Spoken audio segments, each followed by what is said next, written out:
Since Dad will be gone soon, I'll just endure it for a while longer. You are terrible, Greg, aren't you?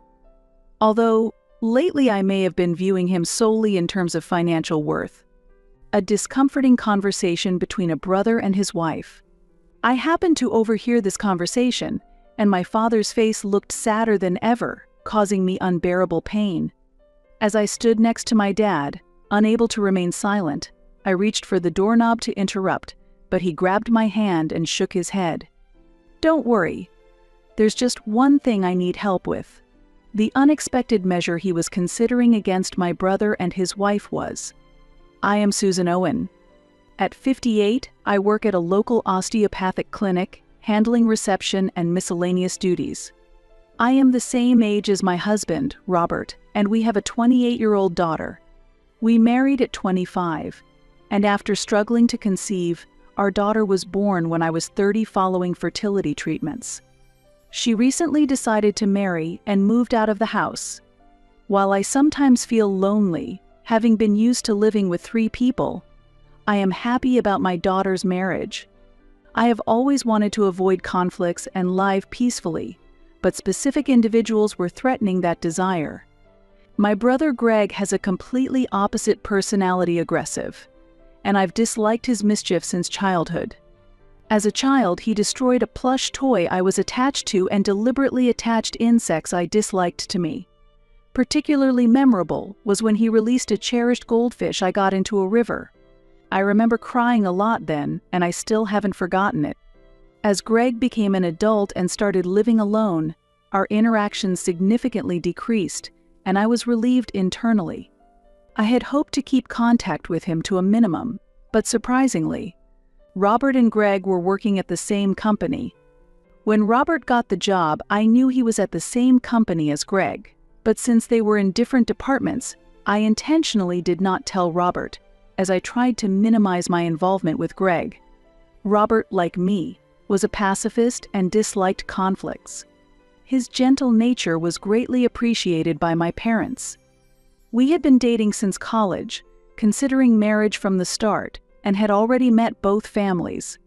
As Robert took on a significant project at work, succeeded, and was smoothly promoted, our life stabilized, and we decided to marry. Around that time, Greg brought the woman he wanted to marry, Kate, who became a factor in disturbing my peaceful life. One day, while we were relaxing on the couch at home, the doorbell rang. I'm back, and I've brought her with me. That moment was my first encounter with Kate, and her personality was vastly different from mine, similar to my brother's. Kate, a classmate of Greg's, was 2 years older than me, had light brown hair and flashy makeup that spoke of her restlessness. Although one shouldn't judge based on appearance alone, the moment I saw her, I couldn't help but feel that our worldviews were different. Nice to meet you, I'm Greg's sister, Susan. Hope we'll get along. In response to my greeting, Kate looked me up and down coldly and said, "Oh, you're Susan. It's troublesome that we're getting married at the same time." Well, can't be helped. Looking forward to it. I felt slightly uncomfortable with her way of speaking. We had been planning our marriage for a long time, and although I had already discussed it with our parents, being spoken to in such a manner was irritating, but I kept my emotions hidden since it was our first meeting. That's right, Kate, right? I'd be happy if you're kind to our daughter. Let's all get along and live peacefully. My father, a well-regarded pediatrician in this area for many years, immediately followed up. Always smiling, gentle, and warm-hearted, I have yet to meet someone who dislikes my father. I wanted a stable life because I grew up watching my parents. While I resisted a tumultuous life like something out of a TV drama, meeting Kate gave me a bad feeling. After our marriage, Greg and I were living peacefully, but a sudden incident changed everything. It was Robert's promotion. Greg was older and had been at the company longer than Robert, but Robert was promoted and became Greg's direct supervisor. This company didn't follow the typical seniority system, it adopted a meritocracy. Robert's work was very meticulous, and he responded precisely where needed. From his capabilities, he was deeply trusted and valued by both upper management and colleagues. His promotion was decided without a single objection, following the success of a major project he undertook before our marriage. An old colleague of mine who works at the same place occasionally gives me inside information. When my father invited us home to celebrate Robert's promotion, he didn't inform Greg, considering his feelings, but Greg saw our car and came to our home because he lived nearby. "What are you doing, Dad?" Excluding us and preparing a luxurious meal. "Do you prioritize your son-in-law over your own son?" They really were. It's unforgivable how they're treating you, Greg, so poorly when you're already down about not getting a promotion. The two vented their illogical anger. The celebration was supposed to start in a cheerful atmosphere, but it was ruined by this sudden event. It's not like that. Greg is important too, but Robert is already my son. It's natural to celebrate good news. If you're upset, I apologize. So my innocent father apologized. Dad, don't apologize. Greg, my promotion is also thanks to everyone's support. How about we skip the celebration tonight and just enjoy the delicious food? When Robert suggested this, the two reluctantly sat down and enjoyed the meal together. After dinner, while relaxing in the living room, we told my father about our fertility treatment. I see, actually, we were also blessed with you and Greg through fertility treatment. I was astonished by this new fact. Really? I had no idea. Was the process difficult? It was tough for Mom. There wasn't much I could do. What are you talking about? It was because of Dad's cooperation that we could have children. This affectionate exchange was comforting. Knowing there were successful examples of fertility treatment around us motivated us to keep trying. However, Greg and Kate, who were upstairs, came down and interrupted with a disdainful tone, "What, Susan is receiving fertility treatment?" Afterward, Kate whispered something to Greg. "Actually, I was going to wait until the second trimester, but I'm actually pregnant." The sudden confession of pregnancy started. Everyone seemed unable to hide their surprise. "Ah, is that so? That is truly something to celebrate." Really. I was shocked by the sudden announcement, but please take care of your health. Congratulations on your pregnancy. I expressed my joy from the heart. However, Kate's face looked displeased, as if she was not convinced. Knowing that I was undergoing fertility treatment, she might have intentionally announced her pregnancy at this timing. Despite Kate's announcement, I was not shocked, rather.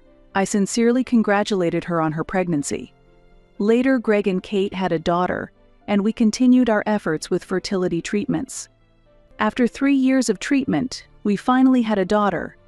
It was the last in vitro fertilization attempt after deciding to live just the two of us, and our daughter joined our family. During the treatment, Robert suggested me to quit my job due to the commuting and emotional burdens, so I stayed at home as a housewife.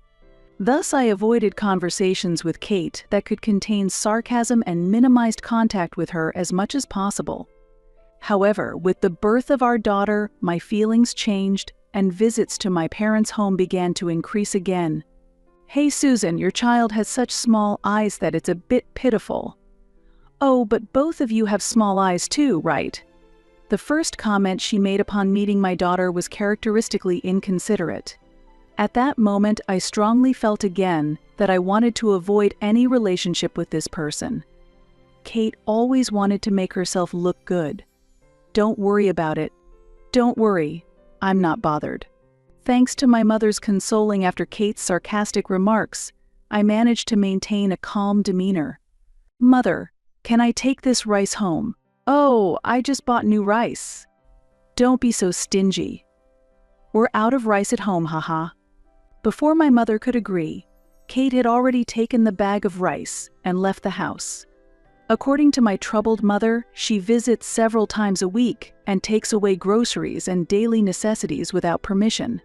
I was only surprised by Kate's unreasonable behavior. Amidst these daily events, I received news from my mother that my father had suddenly collapsed. He was still active as a doctor, working hard every day for his patients. Considering his age, I went to the hospital to suggest retirement, but when I arrived, he was as energetic as ever. I was momentarily confused but quickly relieved. However, before I could relax, my mother started talking. "Susan, actually, your father has cancer." "What? Cancer?" "He just got brought in? How can you know that so soon?" "We've actually been hiding it. He's had cancer for a while." I was speechless at this shocking revelation. "Dad, did you know about the cancer?" "As a doctor, yes. But by the time I noticed, it was too late. I probably have around 3 months left." Normally cheerful and optimistic, my father was slightly infuriating that day. "Dad, why didn't you tell us sooner?" I said that while tearing up. "I wanted to minimize the time you all would be sad." "I'm really sorry." My father seemed regretful and apologized. "I want to spend my final days at home. It might be a bother, but is that okay?" "Of course." "I want to be with you too, Dad. I'll discuss it with Robert and come back home." Thus, I decided to spend some time at my parents' home, spending time by their side. My daughter, living 2 hours away by train, visited several times to see my father, which greatly pleased him. Robert, amidst his busy work schedule, helped greatly by shopping and keeping my father company. I shared this situation with Greg and Kate, but after previously visiting often, they completely stopped showing up. A few days later, my father invited both our family and Greg's family to the house. "I'm sorry, but there's something about the inheritance I need to discuss." As my father said that, Greg and Kate's eyes lit up. "In fact, my assets are about $5 million.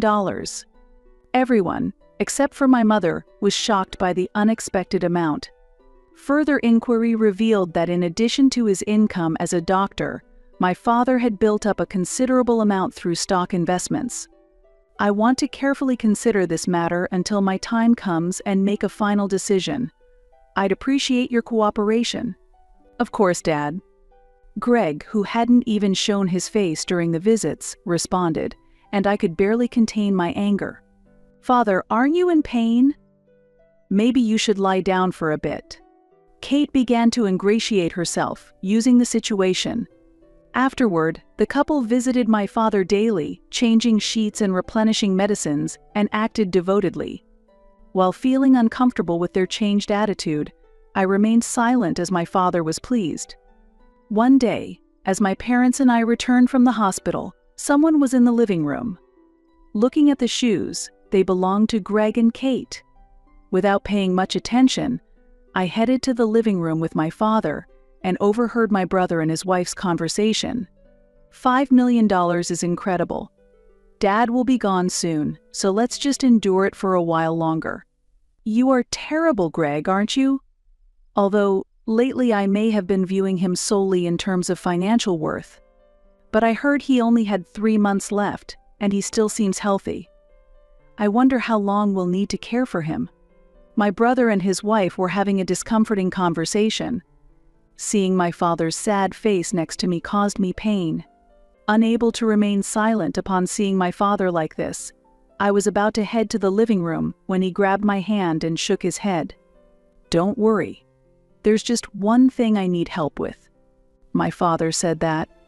The next day, Greg and Kate came to visit my father again and started various caregiving tasks.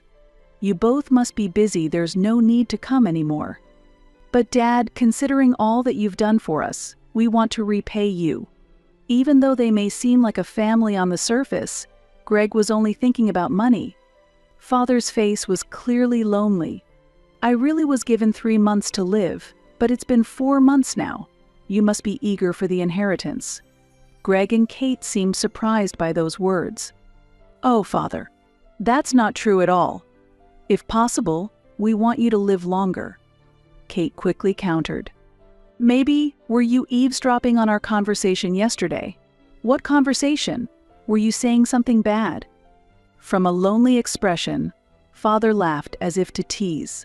Watching them, the way the two became active and hurried was indescribably interesting. On the following day, Robert left work early to join us for dinner at our house. "Hello. Father, I brought some delicious-looking grapes. Let's chill and enjoy them later." Oh, what magnificent fruits, can't wait to eat them. Thanks. Father seemed very pleased with Robert's visit. Robert quickly helped prepare the dinner, and we all sat down at the table. Then, Robert broached the subject. I heard that Greg quit his job. Did you hear anything? We were surprised by his question and couldn't answer. It seems like it was more like he was fired, more than him quitting on his own. Really? What happened? It became clear that Greg's work performance had been deteriorating, and he had been frequently reprimanded. Moreover, recently his behavior worsened, and after angering a client, he had a big argument with his direct supervisor, which ultimately led him to resign. That recently is actually after I mentioned the inheritance. That timing might match up. Yes, it's a shame he caused trouble for the company and Robert as well. Father apologized. That child used to be such a good boy, but somehow he changed. Father's face has been filled with sadness recently, and it's been very hard to see. Sorry to bring this up. The delicious food will get cold. Robert, really thank you. We are so happy you joined our family. At those words, Robert nodded with a smile. All right, I've made up my mind.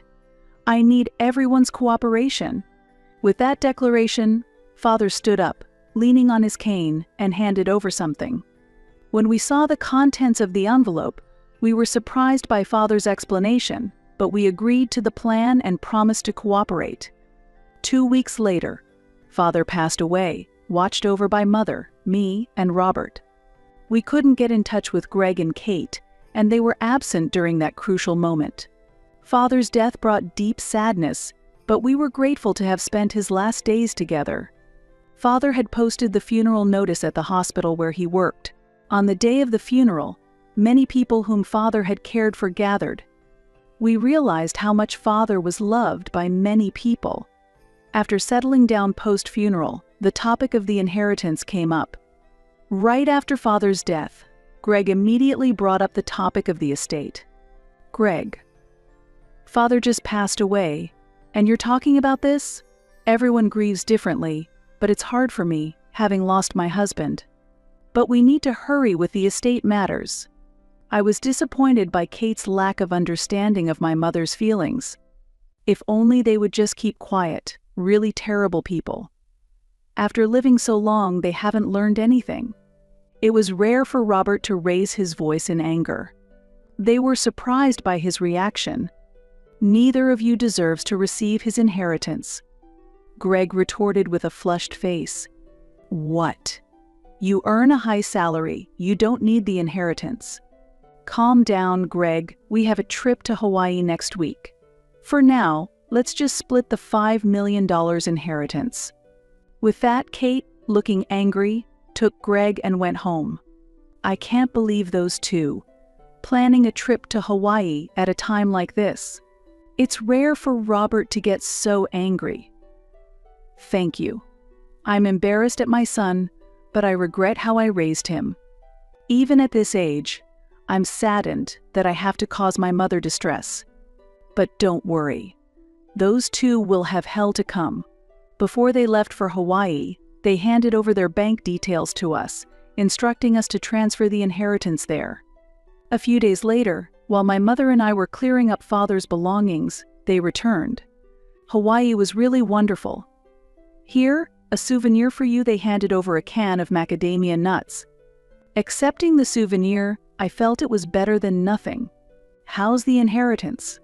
We'd like our bank card back, they demanded. I handed them the bank card. I can't see the money in the account.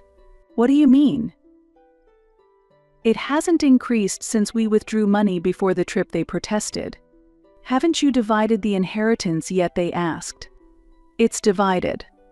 Look properly. There should be $1,000 in each of your accounts, I replied. Hey Mom, what's this about $1,000? They reacted mockingly, but my mother and I remained calm. This date, it's from before Father passed, isn't it? They pointed out. That's right. The distribution of the inheritance is already complete, I explained. As they looked surprised, I showed them Father's will. In the will, The majority of the estate was left to my mother and me, $500,000 each. Greg received only $1,000, and the rest was donated to pediatric medicine. What is this? This isn't what we agreed. Greg exploded in anger. Hey brother, did father ever ask you to sign any special documents? Yes, I did sign. Dad said he was leaving me $5 million. Really? Did you actually check what that document was about? It's just like you, signing without reading anything. I laughed while teasing Greg. That document was a deed of renunciation of the inheritance. By signing it, you ended up getting nothing. What? That's too harsh. At that time, Dad did tell you to check the contents carefully, but you just assumed it was about receiving $5 million and signed without verifying. Hearing this, Greg was shocked and lost color in his face. Next to him, Kate was causing a commotion. I quit my job thinking I was going to receive $5 million, and I've already spent all my savings. Greg is an important son to his mother, so Yoey will at least give us $100,000. Right. Kate also desperately sought help from my mother. I'm sorry, but that's impossible. I can't give a single penny to people who only see money. The $1,000 was his last act of kindness. Use it wisely. With that, my mother, holding back tears, left the scene. What are we going to do now, Greg? As Kate started making a fuss again, Greg just stood there, dazed. Look, give me half of your $500,000. There's no way I can do that. You've always belittled our family. You've even taken daily necessities and food from Mom. I'm done dealing with you. Normally quiet, I exploded with anger and shouted loudly. Now, if you understand, leave immediately. And never come back to this house. Unable to argue, the astonished brother and sister-in-law were driven out of the house, and I firmly locked the front door, feeling a definitive sense of closure. As a result, following the will, my brother and sister-in-law were left with only $1,000. Greg, having quit his job, lost his income to support the household, struggled to make even the small mortgage payments, and eventually they lost their home and had to move. Despite several visits to our family home, my once angry mother never forgave their actions. Local rumors suggest that they sought financial help from their daughter, but she, knowing all the details from my daughter, denied their requests and turned them away. As a result, my brother and sister-in-law, now discredited by everyone, live in a small apartment with a rent of $300 per month, barely getting by with day labor. A friend of Robert reported seeing them at the market looking terribly emaciated, pale as if the life had been drained from them, much like a spent candle. On the other hand, I used the inheritance from my father to carry out a major renovation of the aging family home several years ago, starting a new life with my mother. We redesigned every room to be barrier-free to ensure that my elderly mother could live without any difficulties, creating a safe and comfortable environment. And most surprisingly and joyfully, my daughter gave birth to a healthy baby boy, my first grandchild. My mother was overjoyed to see her great-grandchild, and recently, we have found great joy in playing with my grandson in the park. After years of hoping, a peaceful and calm life has finally become a reality. From now on, I sincerely hope to spend relaxed and fulfilling days with my precious family and friends.